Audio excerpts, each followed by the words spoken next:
Thank you guys for tuning in to another episode of the TTE podcast. And today, no guest appearances today. It's just me. So I thought this is probably a pretty good point to take a step back and reflect. I've been doing this for a little over a year now. So in the spirit of Thanksgiving, I thought I'd take a moment and sort of reflect on what the last year's been like. Sort of what I've learned through all of this and share some updates with you guys and some random thoughts of some things going on in the world and whatnot. So the first thing I want to do is just really just say that this has been a really, really wonderful experience to launch something brand new. I went into this a year ago really with the intention of sort of sharing my experiences and sharing sort of the world as I see it from my little corner of the world as an educated black man who's often misunderstood. But I think what I'm most proud of is that this podcast has evolved into something else. It's a platform at this point, as it continues to evolve, something I'm proud of in the sense that it's become a safe place to have a difficult conversation. And I think we need more safe spaces to have tough conversations. So I'm proud of that. I'm grateful to everybody who jumped on the pod and joined an episode and discussed a variety of different topics, whether it was January 6th or, cults or what's going on from a sports perspective or conservative views, liberal views. I'm grateful to everybody who's ever partnered with me and participated in one of these episodes. I can't thank you guys enough, and there's too many of you to thank, so I won't name anyone specifically, but I'm sure and I'm confident that I'll be asking you guys to jump on again, especially as things start to unfold around us from time to time. Also, there's really never a better time to start something brand new when you're sitting in the house all day. So I think COVID has impacted us in a lot of different ways. I know for me, being, in the house all day, it was very hard to center my thoughts because I used to write and I want to get back to it, but it was very hard to center my thoughts enough to put them on paper. So having this outlet and this forum has really, really been helpful. The other thing that I've learned is that this has also been a form of therapy, just in the sense that something's going on and I want to talk about it.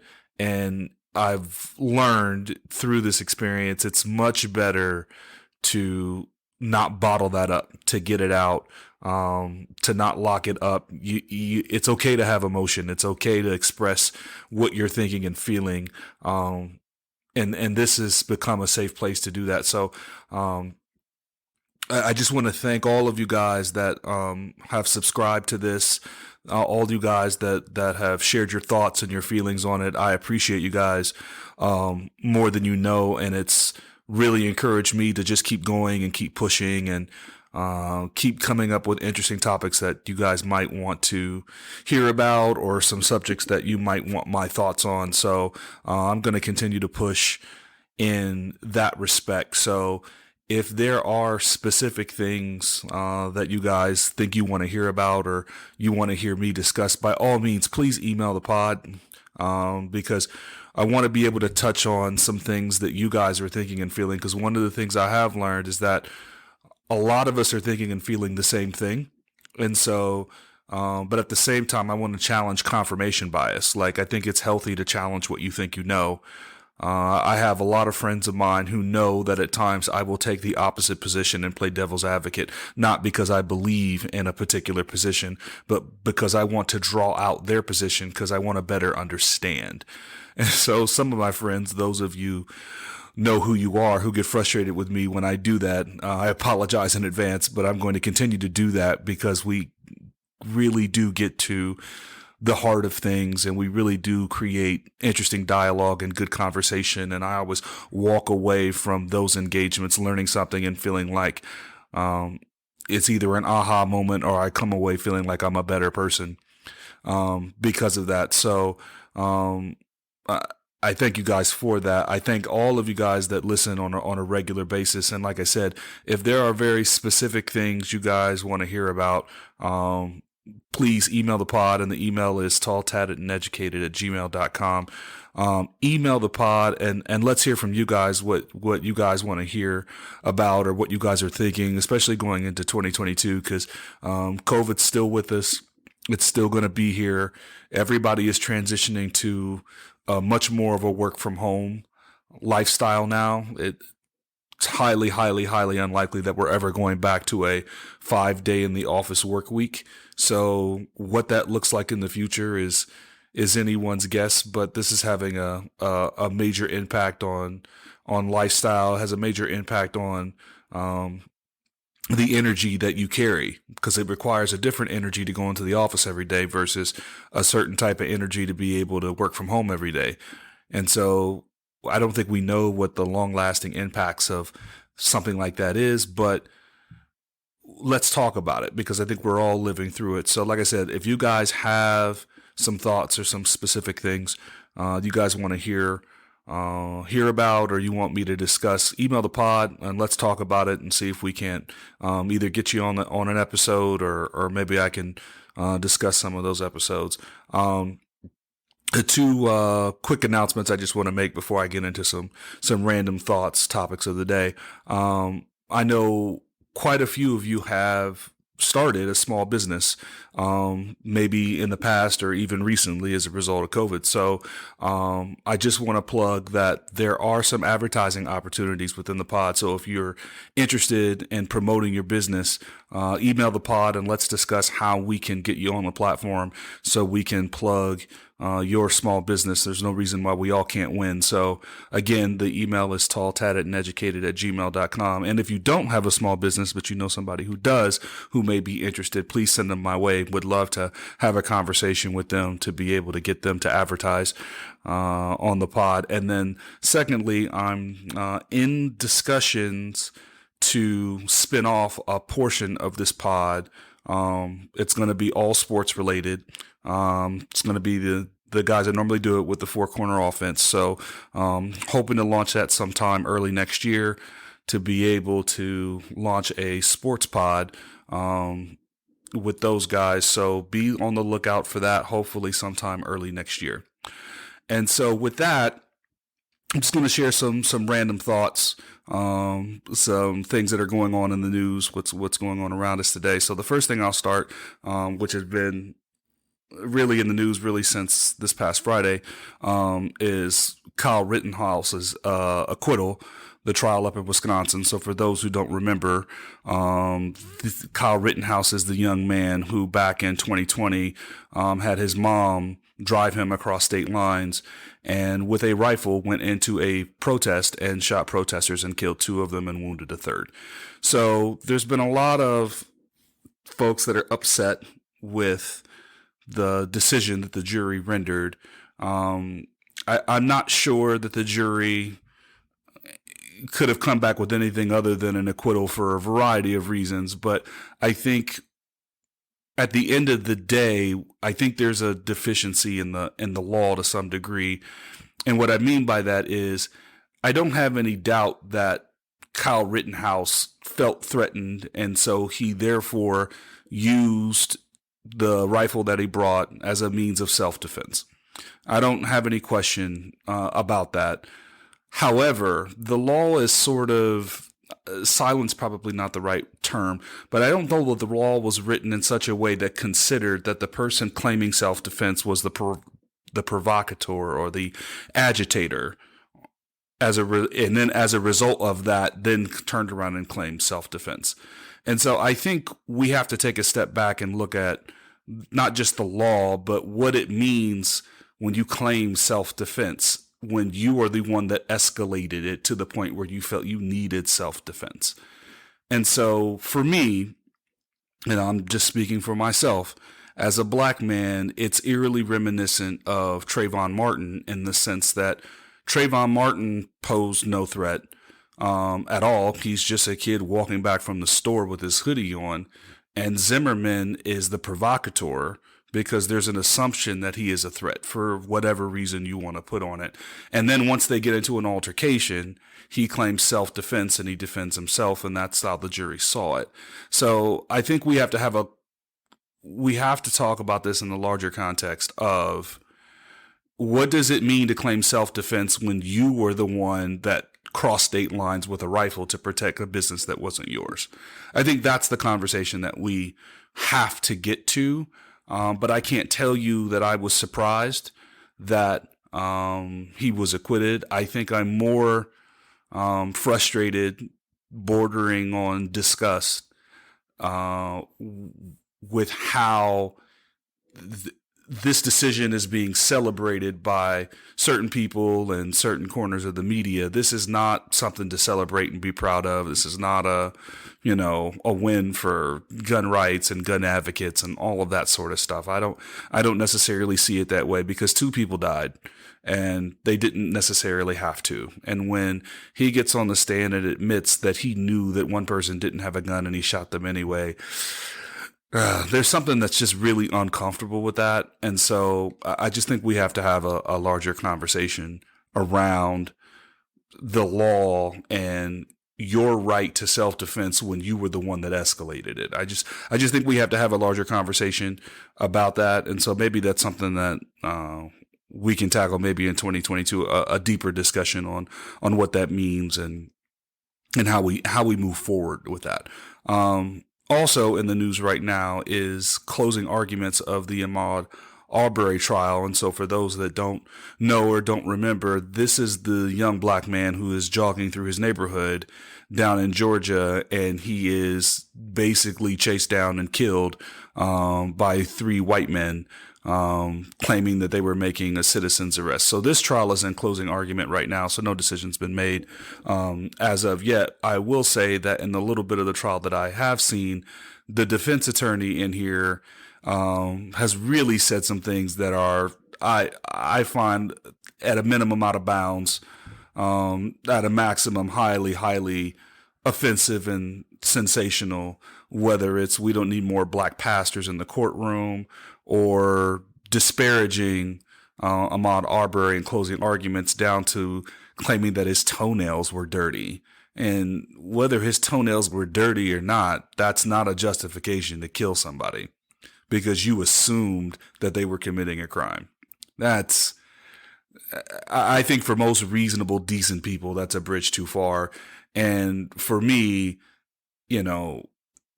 here we are shaming another person who's not here to defend themselves and throwing dirt on their name so you can get an acquittal and stay out of jail. And I think it's just interesting, the sort of the way your mind works, where you're so desperate to stay free and not be locked up that you'll literally say anything about anyone if it means you can keep your freedom. And so that's highly frustrating, but we'll just have to see how this particular thing shakes out. The one thing I will mention before I move on to something else is that apparently in the law in Georgia requires that if you are going to make a citizen's arrest, you actually have to see the crime being committed. And everybody's testified that they did not see the crime being committed. They just assumed. And so if we get an acquittal here because you assumed a crime was being committed even though you didn't see it, you're going to hear a lot of people talk about this as the system working as it was designed. And honestly, it's hard to argue against that point because, sometimes the color of your skin or the person you love or the religion you subscribe to can be weaponized against you. And this is just another example of that. So we'll just have to see how that shakes out. The other thing that's been in the news, or this was in the news a couple of weeks ago, was Aaron Rodgers, and Aaron Rodgers being, how do I want to say, cute with his words when it came out that he had tested positive for COVID and he was not vaccinated. I think the term he used going into training camp was immunized. And so, hearing this, I guess I'm of 2 schools of thought. One, Aaron Rodgers is a pretty bright guy, but he always comes across as a tad bit arrogant, as if he's the smartest guy in the room. And I've always sort of subscribed to the idea that if you're the smartest guy in the room, then you're in the wrong room. But I think it's him getting cute with his words and then trying to play victim after the fact and then claiming that some woke mob was coming for him. When the truth is, you lied. You lied. You said you got cute with your words and you said you were immunized. When they asked you, had you been vaccinated? That's a yes/no question. You said you were immunized and tried to get cute. Now, he later explained it that, hey, I was concerned about the J&J for the blood clots, and the other two had ingredients that I was allergic to, and this and the third. And I said, okay, that's fine. But just say that from the beginning. I'm unvaccinated, and here's why I'm unvaccinated. And I know there's people out there who will say, well, it's a private matter. It's none of your business. This and the third, blah, blah, blah. This is where I think we're going to have to respectfully disagree because, A, he is the quarterback of an NFL team, so the public does have a right to know if he's not going to play. Two, the public is including gamblers. There's a lot of money on the line, so if he's not playing, people need to know why he's not playing. Thirdly, he owes it to his teammates. You're trying to win the Super Bowl, so you aren't willing to do everything that you could do, including get vaccinated. So maybe you don't want to get vaccinated. Maybe you're Kyrie Irving and you don't want to be vaccinated. Okay, cool. But you going to press conferences without mask, you not following all the rules in the protocol puts that in jeopardy. And as a teammate, I'd be pretty pissed. And for those of you that want to know how I feel about a teammate that doesn't pull their own weight, you can go back and look to the last episode I did with the Four Corner Offense, where I shared my thoughts on Kyrie Irving. My thoughts here are pretty much the same, that if it's important to you, the best ability is availability in professional sports. And he wasn't available to his team, and that was in his control. And as a teammate, I'm not going to say it's unforgivable because they could still win the Super Bowl. They're still one of the best teams in the NFC, but the sacrifices that we all have to make, it just didn't feel as if he was making the same sacrifices. And again, I'm not in the locker room. I don't know. But as a teammate, I want to be able to know that come hell or high water, you got my back the same way I got yours, and you're going to do everything you can to play. And it just didn't come off that way. And then for him to take the defiant position that he took just tells me that he has an inability to read the room. And then lastly, regardless of how you feel about him, no one should be taking medical advice from Joe Rogan.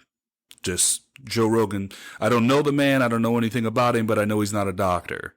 And you can beef all you want about whatever, but the one thing you shouldn't beef with is science. You shouldn't beef with science. So that's just my 2 cents on that. And that sort of leads me into the next thing I kind of want to talk about is it seems like we're getting to a place where everybody's being pushed towards an extreme.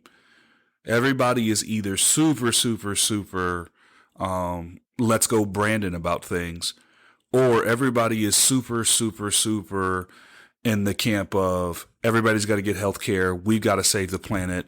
It's free this, free this, free this, free that. At least that's how it comes across. I don't want to paint my liberal friends or my conservative friends too much into a corner, but it seems like everything's so polarized that we're being pushed into extremes. I've always been a big believer that the solution's in the middle. The solution is not on either extreme at all. The solution is in the middle. But we can't get to the middle at all anymore because there is a severe lack of critical thinking. That we cannot have a reasonable disagreement without resorting to insults because my feelings are involved. Like, you hurt my feelings. And I just got to say, just because you feel a certain way doesn't make you right. It just doesn't. You can feel any sort of way about anything, but that doesn't make you right just because you feel that way. And we've got to get to a place where we can have real discussion around real critical thinking, because two things can be true at the same time, right? But it feels as if we're moving to a place of absolutes where, depending on what side you're on, the truth that you believe is absolute and should go unchallenged and unquestioned. And that's a dangerous place because no one has sort of eminent domain over the truth. We've got to get to some critical thinking where each side has valid points to make and find a way forward. And I know that's very Pollyannish. I know that's very wishful thinking on my part, but tell me how any of us benefit collectively if we're so polarized and so to the extreme. And I want to be clear. I think both sides do this. Both sides do this a ton where you demonize the other side without listening to legitimate concerns and thoughts and viewpoints. But there's a difference between a legitimate concern and viewpoint and fear mongering. And the sky is falling and, immigrants are moving to your town and this, that, and the third. Like, we've got to get away from like talking point rhetoric and really get to a place where we can have a conversation and we can reasonably disagree, but say, I see your point and your point is valid. I think we got to get back to that. And I hope to have more conversations like that going into 2022 where we can actually benefit from a constructive conversation and actually learn something without feeling threatened. But to be clear, just because you feel a certain way doesn't mean it's real. It just isn't. Your fear can be weaponized against you. But if we had more critical thinking, I'm thinking people could maybe see through that a little bit. So I hope to maybe explore some of that. And so enough with the serious stuff. I'm just going to say Tiger King 2 is a train wreck. I don't know that we really needed it. However, I'm grateful that we have it. It's not better than the first one simply because there's shock value in the first one that you just weren't ready for. But I was grateful to get it. I finished it all in one night. I just want to say, after watching it, I am the second Tiger King. I am more convinced that Carol Baskin had something to do with the death of her husband, her ex-husband Don Lewis. I'm more convinced of that than ever. I don't know how, but there's just a lot there. But Don Lewis doesn't appear to have his hands clean in this either. So I'm not going to give anything away, other than just to encourage you to watch it and then share your thoughts with me. Email the pod so we can create a dialogue around Tiger King 2. And I'll just say the one guy at the end who they sort of came for him there in Indiana, that guy his defiance was breathtaking, only in the sense of it was a staggering level of arrogance, and it was a staggering defiant position of the law when the law wasn't on your side. And I think back to there's a song, Chris Berman used to refer to it when he was doing highlights for NFL highlights. And the song is something to the effect of, I fought the law and the law won. Like, yeah, bro, it was over for you. Like, I don't know what you're doing here. Don't cut off your nose to spite your face. And another thing, just as a man, don't add inches to your dick. Just don't do that. But, some people just have to learn the hard way. So that was him. Ohio State absolutely blew the doors off Michigan State. In effect, they beat them to sleep.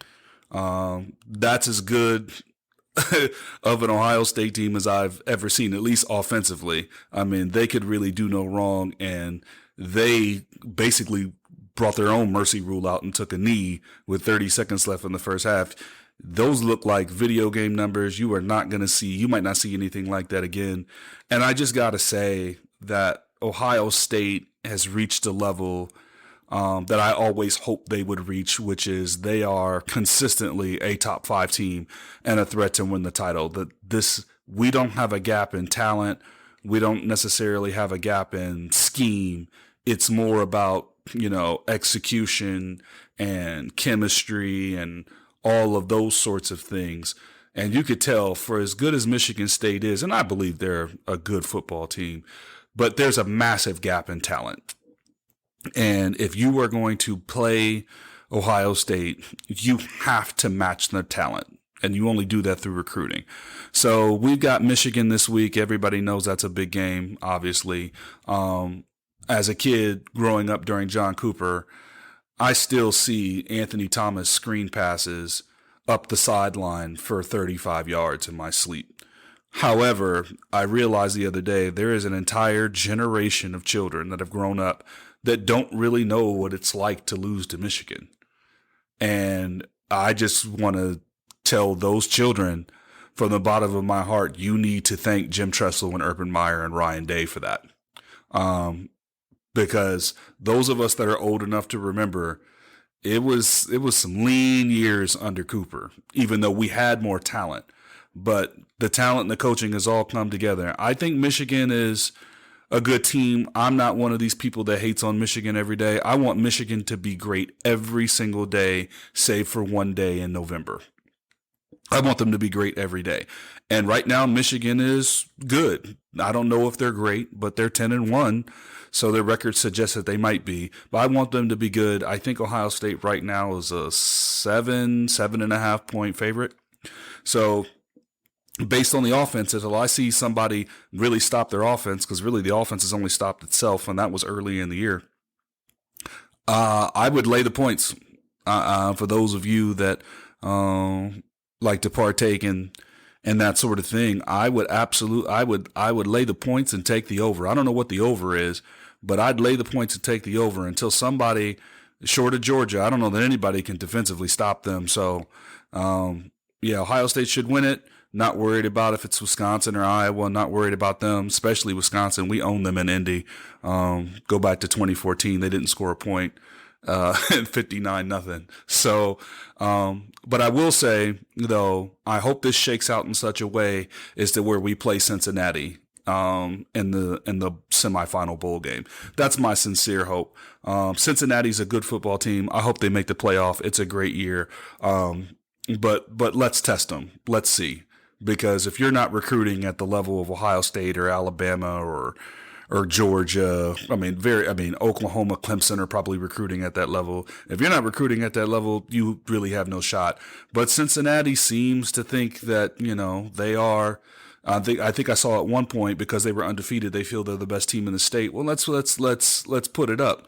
Let's see what they got, and let's see how big the gap is. So my sincere hope is that we play Cincinnati in the semi, we get Georgia in the final, and it's our offense against their defense, and let's go. Not really too concerned about their offense, because I think we got enough on defense.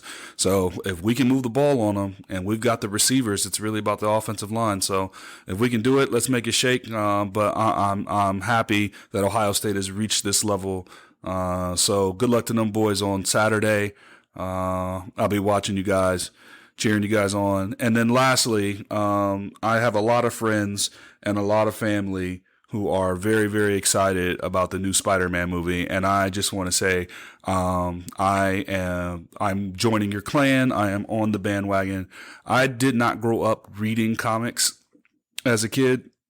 It was just something I just wasn't into, but I can't get enough of these movies. Like, I'm a big, big, big fan of these movies. And this Spider-Man movie, I think, is a great way to end the year, because I think it's just going to blow the doors off your mind with what's rumored to be in it, what potentially could be in it, and then all of the end credit scenes where they set up what's coming next. I'm really, really excited for this Spider-Man movie. So I will be consulting my resident encyclopedia, which is my sister, who knows all things comic book, to make sure that I've got the proper foundation to go into it. So I didn't mean for this to turn into an infomercial for Marvel, but I'm pretty excited about the Spider-Man movie. I think it's a great way to end the year. And so with that, just want to thank everybody again. I thought it was a good time to take a minute and reflect on the year that was. I appreciate everybody subscribing and listening and supporting and sharing your feedback and your thoughts.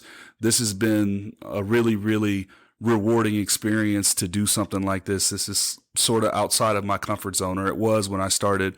And I feel like every time I do this, I get, 2 or 3% better every time. So I hope you guys enjoy it as well. Don't forget to share your thoughts on the pod, to email the pod. Make sure to share it with your friends and family as well, especially when we have interesting topics and conversations, because I'm always interested in getting new perspectives. Make sure to share it with anybody that's got a small business that's considering advertising. Want to be able to partner with you guys because, again, like I said, there's no reason why we all can't win. So, in the spirit of Thanksgiving, spend time with your loved ones. Make sure you hug on the people that you care about the most. Always make sure to tell everybody you love them, especially the people you love, because none of this is tomorrow or promised for tomorrow. And remember, we ain't come this far to come this far.